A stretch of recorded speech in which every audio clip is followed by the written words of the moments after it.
Et on va commencer tout de suite avec les numéros 1 de la VO. Et c'est rare, mais cette fois, une dominance d'ici, hein, clairement. Oui, pas qu'un peu. Et même en termes de qualité. Bon, je dis ça, bon, ouais, bon, bon. Non, je suis assez d'accord. Parce Hmm. que j'ai lu aussi Doom's Division, donc Ouais. si, si. L'enregistrement est lancé? Ah oui, oui, c'est bon, on est prêt, on est pareil. Eh bien, c'est parti. On va commencer par un numéro dont je n'étais même pas au courant qu'il sortait. Moi non plus. Donc, un crossover DC et Sonic le Hérisson, écrit par Ian Flynn et dessiné par Matt Herms, Adam Brice-Thomas. C'était un numéro quand même vachement particulier, on va pas se mentir. En termes de dessin, c'était pas si mal. Maintenant, faut être honnête, c'est surtout l'univers de Sonic, je trouve, qui s'en est bien sorti pour les dessins. Parce que au niveau des personnages de DC Comics, bon, là, c'est un peu plus aléatoire. Des fois, il y a du bon, des fois, il y a du moins bon. Par exemple, c'est vrai que j'ai eu un peu de mal avec le costume de Superman. J'ai trouvé que la Wonder Woman, elle était pas dingue non plus. Donc voilà, des hauts et des bas au niveau des personnages DC Comics, au niveau des dessins, contrairement à Sonic où, encore une fois, bah là, ça frôle le sans faute. Après, bah, c'est le défaut aussi de ce genre de crossover, hein. Quand on fait un crossover Tortue Ninja, Power Rangers, bon, ça passe plutôt bien. Parce que même si d'un côté on a du Sentai et de l'autre on a du comics américain, ça va, ça peut plutôt bien se combiner. Bon, là, les personnages de Sonic, presque à la Tex Avery, et puis les personnages sérieux de DC Comics, ouais, c'est clair qu'il y a un petit fossé. Il y en a forcément un des deux qui va être un peu plus éloigné de ce qu'il devrait. Et là, bah, pour le coup, c'est DC Comics qui est un tout petit peu plus éloigné de ce qu'il devrait être. Sinon, au niveau du contenu, le méchant, bah, c'est Darkseid. Il apparaît quand même assez vite. Euh, et j'ai envie de dire, heureusement qu'il est là, parce que ces paradémons, ils se font massacrer par Sonic et son équipe en 2 secondes. Enfin, souvent, on dit que les grands méchants, tu sais, du genre le Joker ou Shredder, c'est un très bon exemple, qui sont pas aidés, tu sais, par rapport à ces hommes de main, que souvent ils sont entourés de Brel qu'on élimine en 2 secondes. Voilà, et les paradémons, ils ont vraiment, mais vraiment pas fait long feu, quoi. Et puis en plus, même pas éliminés par la Justice League, éliminés par Sonic et ses amis. Ça fait bizarre, quoi. Donc bon, C'est le jeu des crossovers.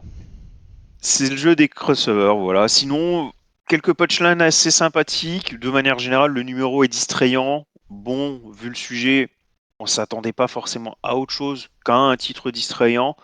Donc l'un dans l'autre, là, j'ai envie de dire, c'est bien. Et quelques bonnes idées, notamment le fait qu'ils fassent équipe avec un membre de la Sonic Team et un membre de la Justice League. Et les équipes en question se combinaient plutôt bien. On a Sonic avec Flash, par exemple, et Shadow avec Batman. Sans surprise, je trouvais ça plutôt cool. Voilà, après, ça se lit très très vite. Et encore une fois, je pense que c'est un peu ce qu'on attendait du titre, quoi. Enfin, le mec qui lit un DC Comics Sonic, je crois pas qu'il veut lire du Bram Stoker, quoi. Donc, je pense qu'un bon compromis. C'était distrayant, c'était bien. Voilà, pas plus. Matt nous disait dans le chat tout à l'heure si Sega était pas dans la mouise. Je sais pas, parce que c'est vrai que leur franchise Sonic marche bien au ciné quand même, donc Hein, ça je pense que ça va. Et puis il faut savoir aussi que c'est les éditeurs de la saga des Yakuza slash Like a Dragon, donc je pense qu'ils s'en sortent pas trop mal quand même, je pense. Donc je pense que, j'avoue, je ne comprends pas l'impulsion derrière ce crossover. Autant Godzilla, Kong et la Justice League c'est cool parce que tout le monde veut voir, mais Sonic et Batman après, eh. je serais incapable de te dire si Sega s'en sort bien. C'est pas du tout. Je connais un peu l'historique, si tu veux, mais pas leur situation actuelle. Là-dessus, je peux pas aider. Ouais. Désolé. Petite parenthèse, on voit les messages du chat à l'écran, donc ça refonctionne ça aussi. Donc Ah, voilà, tout ah bah, fonctionne, tout sur des roulettes, c'est beau. Euh, et semaine prochaine, concours, donc. voilà. Là, c'est vrai qu'à une époque, on était criblé de problèmes techniques. Maintenant, les problèmes techniques se résolvent d'eux-mêmes. C'est magique. C'est beau. Euh, Et je viens de partager aussi sur le Facebook de MDSU, parce que ça, je l'avais pas fait par contre. Ah, voilà. Voilà. Euh, Côté. Ce qui expliquait aussi pourquoi, du coup, durant live, on n'était que 100 au lieu des 1000 habituels. C'est vrai, c'est vrai. Mais en même temps, si on fait toute la liste des gens qu'on a imités en train de regarder le live, je pense qu'on arrive à la bonne centaine, je pense. T'as récup Bebop et Rocksteady? Tu es mon ami sur Facebook. Envoie une petite photo si ça ne te dérange pas, un de ces quatre. J'ai cru que t'allais dire genre, donne-la moi. T'es mon pote, Oui, donne-la moi. ça marche aussi. Écoute, si vraiment t'as pas envie d'envoyer la photo parce que c'est du boulot, pas de problème. Envoie les figurines. Oui. Je peux faire ça pour toi. Oui, oui, Matt, l'adage est bien sûr très très vrai. Les soucis informatiques, dans la plupart des cas, c'est entre la chaise et le clavier. Et après, c'était pas vraiment des problèmes là, mais c'était Problème beaucoup. chaise-clavier. Bah, là, c'était pas tant un problème chaise-clavier. Enfin, Oh, oui, on découvre une nouvelle technologie déjà. Il y a ça. Et puis bon, il faut que je change quand même de Mac. On va pas se mentir. Je pense qu'il a fait son temps, le mien. voilà. Faut savoir qu'à chaque fois qu'on se voit en vrai, il a beau tu n'as beau jouer quoi, tu ne joues qu'à Magic, hein, donc c'est pas un jeu qui consomme beaucoup, mais le Mac il est au bout de sa vie quoi. Ouais, mais bah, justement, même ça, il peut plus. Ah bah ok. Ouais, priorité donc. Mais du coup, ma femme remercie le Mac parce qu'elle en avait Marre. marre que je joue, parce que selon elle, je joue trop. Ah bah, ça c'est. Enfin, je jouais trop. Ligne absolute. On commence avec dans l'ordre chronologique, hein, celui qui est sorti en premier ce mois-ci. Absolute Flash de Jeff Lemire et Adriano Lucas et Nick Robles. Robles, bref. Qui est donc l'introduction de cette nouvelle version de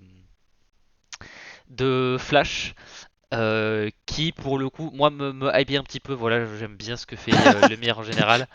Je l'ai vu Non, mais aussi, la oui, phrase de Matt, elle, ouais. oui, oui, oui. Je vais hop un petit peu réduire le chat. Ah, j'arrive pas, c'est bon. Nouvelle version de Flash, voilà. Nouvelle introduction.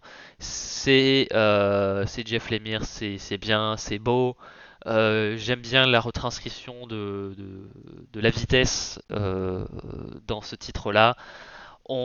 Évidemment, vu que c'est une ligne absolue, aussi l'attrait du titre, c'est un peu de savoir où sont les points de divergence. Et là, pour le coup, on est quand même sur un. Je ne vais pas rentrer dans les spoilers, mais on nous montre très clairement qu'il y a un changement de statu quo assez évident. Et ça résume un peu assez bien, je trouve, la ligne absolue. Ça ressemble sur pas mal de points à ce qui se fait habituellement, mais on a quand même quelques gros changements qui, mine de rien, changent énormément de choses en conséquence. Et là, on est sur la même chose, donc voilà, des choses qu'on reconnaît, des choses qui vont changer beaucoup, beaucoup de choses. Mais pour le moment, c'est joli, c'est plutôt bien raconté. On a l'introduction des Lascars, des Rogues. Euh, donc voilà. Il n'y a plus de Speed Force, Matt, dans la continuité absolue. Ils ont changé ce qui est en train. C'est vrai que j'ai pas trop fait gaffe rapport à la Speed Force dans. Non, c'est pas c'est pas si évident que ça dans le numéro, mais j'ai fait un synopsis il y a pas longtemps sur MDCU et ils en parlaient. Et ils disaient qu'il y avait plus de Speed Force. Attends, vas-y, continue, je vais regarder vite fait. Ok, ok. Que dire de plus? C'est beau, c'est bien écrit. Ça capte bien. Enfin, voilà, c'est bon, surtout la fin du premier titre. Voilà, chut chut, pas de spoil. Mais bah, c'est très efficace et un peu bah, comme les premiers titres des autres, comme les premiers numéros des autres titres absolutes. Ça happe bien, enfin ça accroche bien et bah, un peu comme le reste, hein, s'ils vont vraiment à fond dans l'exploitation des différences, on peut être vraiment sur un récit qui se permet un peu de sortir des sentiers battus pour les personnages. Donc voilà, c'est cool. Donc voilà, Absolute Flash, voilà, c'est dans la lignée des autres titres. C'est une bonne réussite pour le moment. Pour ma part, j'ai trouvé les dessins excellents. Ça là-dessus, j'ai pas grand-chose à dire. J'ai trouvé que on s'est quand même pas mal focalisé sur trois personnages, à savoir Wally, Barry et le colonel West. Et de la plus belle des manières, en fait, je trouvais que les trois personnages étaient vraiment bien écrits, bien exploités, et que les relations entre les trois euh, étaient, étaient bien exploitées. Ça se voit qu'on voulait, même si on n'avait pas beaucoup de temps pour le faire, on a pris un peu ce temps pour développer ce relationnel. Donc ça, c'était plutôt cool. Bon, on a vu aussi du coup la nouvelle version des Lascar. Je rentre pas dans le détail concernant leur rôle, mais bon, c'est toujours appréciable. Après, concernant le twist lié à Barry Allen, je sais pas trop quoi en penser. Je pense que ça sent quand même le coup fourré, surtout que, bon, très souvent, dans les crossovers, le point de départ, en fait, c'est Barry Allen, ou en tout cas, c'est lui qui a un point central, pas forcément le point de départ, mais il a souvent un rôle important dans les crossovers. Et Jeff Lemire a dit justement que le top départ du crossover Absolute, c'était ce numéro de Flash, en fait. Et j'ai beau regarder, j'ai pas trop vu le lancement de ce crossover, on va dire, avec les autres univers de la lignée Absolute. Du coup, je me demande si ce twist de Barry Allen n'est pas justement le top départ du crossover. L'autre possibilité, c'est tout simplement le twist final, où on voit, je pense qu'on peut le dire, c'est pas si important que ça, le twist de fin de numéro. Oui, ou alors si vous voulez pas le savoir, vous skippez, je sais pas, une minute, un truc comme ça. Voilà, ouais, très vite fait. Ou alors 5, 4, 3, 2, 1, 0. À la toute fin du numéro, à la dernière planche, tu as encore un Lascar qui se pointe, qui est le Mirror Master. Et on sait que lui aussi, il a plusieurs possibilités de voyage. Donc pourquoi pas, peut-être que c'est lui qui va être le lien avec les différents autres univers absolus. Pourquoi pas? Mais personnellement, je mettrais quand même une petite pièce sur Barry Allen parce que je pense que ce qui s'est passé n'est pas juste histoire de mettre en avant Wally West. Je pense qu'il aura un rôle quand même un peu plus grand que ça. Mais Bah, je c'est pense qu'une hypothèse, je que peux me oui, tromper. c'est ce que disait avec les trois personnages entre les West, Perry-Fils et Barry Allen, on sent qu'il y a un, surtout entre West et enfin le colonel et Barry, on sent qu'il y a un truc. Enfin, on sait pas encore tout en fait sur quoi ils bossent, etc. Donc je pense qu'ils vont peut-être exploiter ça aussi. Et je pense que ça pourra permettre de rebondir là-dessus pour parler de potentiellement un crossover. On verra.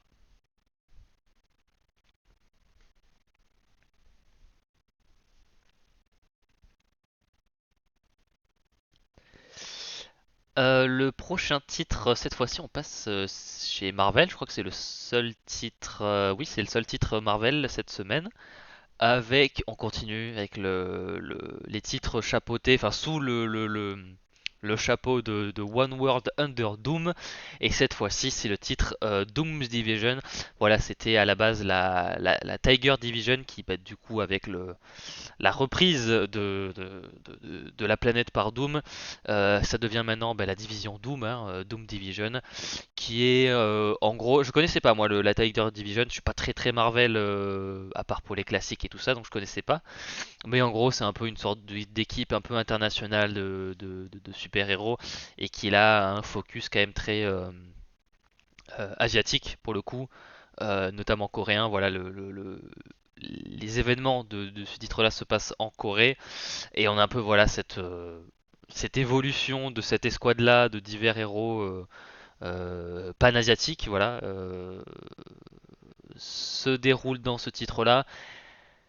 Et j'avoue que je l'ai un peu lu uniquement parce que c'était avec l'event One World Under Doom. Mais franchement, je connais pas les héros qui sont dedans. L'histoire m'a pas spécialement accroché quoi que ce soit. C'est pas moche en termes de dessin, loin de là, ça marche très bien. Mais en termes d'histoire, il y a rien qui m'a vraiment mis dans le truc. Voilà. Donc j'avoue que C'est pas nul non plus, hein, faut pas abuser. C'est loin d'être dégueu, mais franchement, ça a pas. Ça se traîne un peu. C'est pas que ça se traîne un peu, mais je sais pas. Je m'attendais à en avoir un petit peu plus parce qu'en fait, au final, ben, Oh, si, si, ça se traîne carrément. voilà, en fait, Je suis d'accord avec toi. on passe un numéro à nous dire ah ben en fait Doom il change le nom de la division en Doom Division. Fait ouais d'accord, mais c'est comme ça que s'appelle le titre, donc on le savait.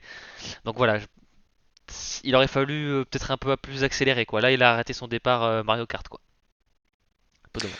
Ouais, surtout que, bah, à part justement ce titre, franchement, le lien avec Doom, il est vraiment minime, quoi. Hmm. Donc, ouais, non, franchement, pour l'instant, je sais pas vers quoi la série se dirige, mais pour l'instant, par rapport à ce numéro un, c'est quand même un peu léger en termes de contenu. Les dessins, il n'y avait rien de catastrophique, Hmm. mais en termes de scénario, même s'il n'y avait pas de gros points noirs, par rapport aux attentes, c'est quand même un peu léger.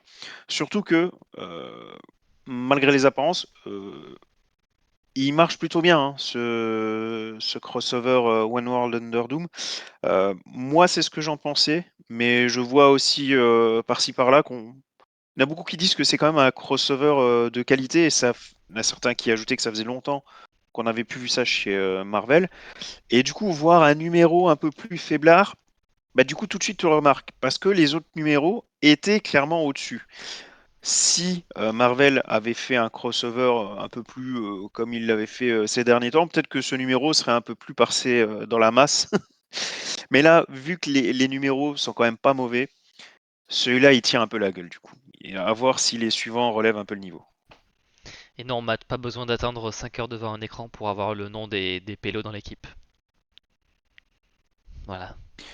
Et du coup, je suis désolé, j'ai pas revu la source avec le synopsis de Flash qui disait qu'il n'y a plus de Force Véloce. Alors peut-être que je me trompe, mais il me semble que j'ai vu passer comme quoi il n'y avait plus de Force Véloce. C'est pas impossible, hein, vu les origines de la super vitesse, c'est pas.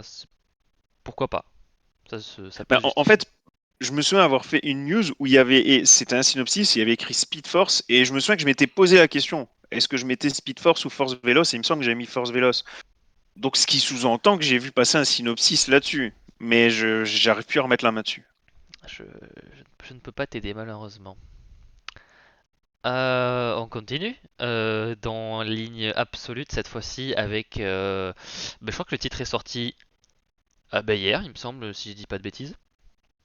Et cette fois-ci, c'est Qui est sorti hier, oui. le limier martien qui a droit à son traitement absolu. Voilà le Martian Manhunter, écrit par Dennis Camp et illustré par Javier Rodriguez. Voilà, j'ai fait exprès voilà, de le dire comme il faut. Euh, Déjà, Dennis Camp, je connaissais pas il y a. Enfin, Redis-moi ça, comment tu dis ça? Javier Rodriguez. Bon, c'est pas mal. Bah voilà, j'ai de la famille Alors, espagnole, donc la prononciation, elle est. techniquement, il y a un accent sur le i, donc il faut appuyer, hein. Rodriguez. Oui, je sais, mais Exactement. comme le sketch. C'est avec Elise Moon. Oui, Rodriguez. voilà. Je l'aurai en tête la prochaine fois. Dennis Camp, voilà, qui je connaissais pas avant, avant, avant son travail sur The Ultimate, c'est qui a une très bonne critique, donc voilà, ça a un peu piqué ma curiosité. Et oui, pour le moment, force de constater que des premiers titres absolus, c'est celui qui est peut-être le plus singulier en termes de, déjà visuellement, c'est pas le plus photoréaliste, c'est pas comme Absolute Superman qui est peut-être beaucoup plus dans un style à la Jim Lee ou à la Dan Mora. Là, on est vraiment sur un style beaucoup plus stylisé, un peu les Indestructibles, quoi, en gros, genre série de détectives des années 50. Enfin, il y a voilà, un mood très calé là-dessus et des couleurs de partout, des formes de partout. Il y a un côté très euh, peut-être pas Picasso, mais un peu un chaos, une sorte de chaos de dessin, mais maîtrisé pour le coup.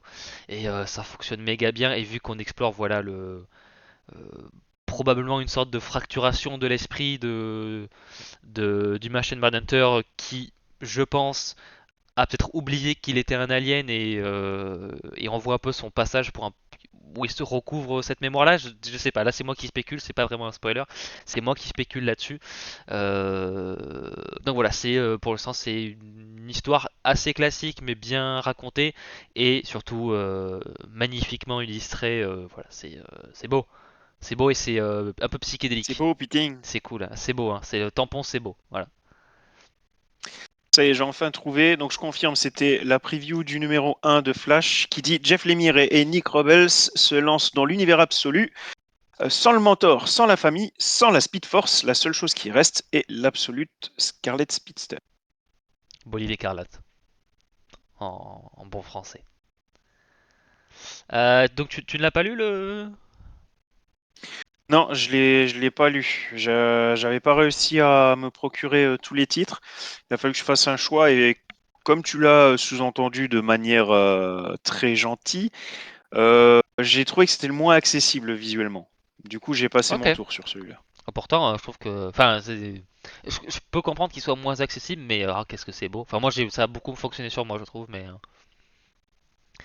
Non, pour le moment, je trouve que niveau lecture, il y a on va dire qu'ils ont trouvé un moyen de retranscrire un peu les pouvoirs un peu télékinétiques, enfin plutôt pas télékinésie, télépathique du martien d'une manière assez originale et il me semble pas l'avoir vu ailleurs et c'est quelque chose qui est à la fois très terre à terre mais qui est un peu imagé de manière beaucoup plus abstraite et je trouve que c'est cool. Voilà, si vous êtes dans le délire, vous allez kiffer, mais je peux comprendre que ce soit un peu plus clivant, on va dire. Numéro suivant, on passe à Batman 158, mais que l'on peut appeler aussi Batman Hush de numéro 1. Il était très attendu, il est enfin là. Alors c'est vrai que on en a du coup parlé encore un tout petit peu avant. Ça fait bizarre hein, de voir le Hush 2 comme ça casé dans le titre principal Batman. Autant dire que c'est l'équivalent presque d'un arc, mais avec un titre un peu plus marketing que la moyenne, quoi, disons. Donc c'est vrai que c'est assez bizarre. Pourtant, ben, les auteurs sont bien de retour, donc dire que c'est juste un arc, c'est un peu excessif. Il faut plutôt partir du principe que c'est effectivement la suite. Et que dire Alors déjà, Jim Lee est revenu en forme. Ça, c'est plutôt évident. Franchement, ça passe très très bien. Son Superman, il est toujours aussi classe. Ça fait vraiment du bien de le revoir. Euh, il dessine toujours aussi bien les femmes. Jim Lee est quand même assez connu par rapport à ça. Il nous a fait notamment dans ce numéro une très jolie Talia al Ghul. Et dans un sens, on a aussi progressé parce qu'il l'a dessiné de manière très jolie, mais sans que ce soit exagéré. Bon, on en a déjà parlé. Jim Lee, des fois, il se lâche un peu sur les poses des personnages. Ouais, c'est Bon, l'héritage là, ça image, va. ça. Exactement, exactement. T'as encore un peu, ça transpirait encore fréquemment les années 90 dans certaines de ces cases. Là, non. Il est resté un peu soft, ça va. Donc c'est plutôt cool. Il y a des planches qui valent vraiment le détour, notamment celle où Batman traverse le miroir. Franchement, c'est une planche qui a dû lui prendre beaucoup de temps. Euh, voilà, donc au niveau de la partie graphique, personnellement, je suis satisfait. Après, au niveau du scénario de Jeff Lubb, pour l'instant, c'est vrai que j'ai un peu de mal à me positionner. Euh, je pense que c'est un bon numéro de Batman. Par contre, pour un numéro Hush, c'est peut-être un peu mou. C'est pas catastrophique, mais je m'attendais quand même à mieux et à ce que ça pète assez rapidement. Tandis que là, pour l'instant, on peut résumer le numéro de manière assez rapide, à savoir Hush qui revient et qui torture le Joker, quoi, mine de rien. C'est pas forcément ce que j'attendais de ce numéro. Alors après, il y a fort à parier qu'il ait quand même placé déjà des pièces et qu'elles seront réutilisées plus tard. Par exemple, qu'est-ce que Talia fout là? C'est une question qui est soulevée, mais on n'a pas encore la réponse. Donc, il y a quand même des choses qui sont mises en place. Mais pour l'instant, c'est quand même assez mou. Donc, à voir à quoi ça ressemble par la suite. Et même si aussi bon, qu'un super vilain comme Silence revienne et qu'il chope le Joker et qu'il le fasse souffrir et qu'à la fin il y ait carrément sa mâchoire de déboîté, c'est pas rien. Mais est-ce qu'il était nécessaire de mettre autant de pages dessus, autant de planches? Je sais pas. C'est une question à se poser. C'est clairement pas catastrophique, mais c'est peut-être un chouïa mou. Et oui, pour le coup, tout le monde est de retour dans le sens il y a Loeb, il y a Lee, il y a Williams et Sinclair, donc c'est vraiment coloriste et tout. Enfin, c'est vraiment Ouais, ouais, ouais. voilà. Et si vous voulez un peu un exemple on va dire, comment Jim Lee pouvait dessiner les femmes, et je pense qu'il y avait aussi Miller dans le coup. Vous n'avez qu'à regarder, je crois que c'est la première page de euh, All Star, Batman et Robin The Boy Wonder. Voilà, Vicky Vale, voilà, voilà. C'est ouais, l'héritage image est là quoi. Il y a une question de maths dans le chat. Je sais pas si tu l'as vu. Non, je pense qu'il faut le prendre dans l'autre sens. Je pense que je pense pas que c'est pour faire reculer le Joker. Je pense que c'est pour mettre rapidement Silence en avant. En mode, tu te rends compte, il y a un super vilain qui se pointe et puis bah, directement il a réussi à mettre hors d'état de nuire le Joker. Le problème, c'est que ça marche par exemple pour des personnages comme le. Je crois que c'était le Dollmaker. Ça remonte à loin maintenant, mais je crois que ouais, c'était le Dollmaker. Un personnage qui venait tout juste d'être créé, qui s'était pointé, qui direct avait chopé le Joker et qui. Ma fille est partie, Dieu merci. Qui lui avait découpé le visage en fait. Du coup, Hmm. on voyait le Joker, on voyait tous ses nerfs, on voyait le visage ensanglanté. Là, tu te dis waouh, un super vilain qui vient de débarquer, il fait ça direct au Joker. Ah ouais, c'est impressionnant. Là, c'est silence. Il n'en avait pas vraiment besoin. Je trouve que c'est le faire tomber un peu bas de devoir le remettre comme ça sur le devant de la scène en prenant un- un super vilain déjà posé. Je pense qu'il n'avait pas besoin de ça. Mais encore une fois, c'est que mon avis, que mon ressenti.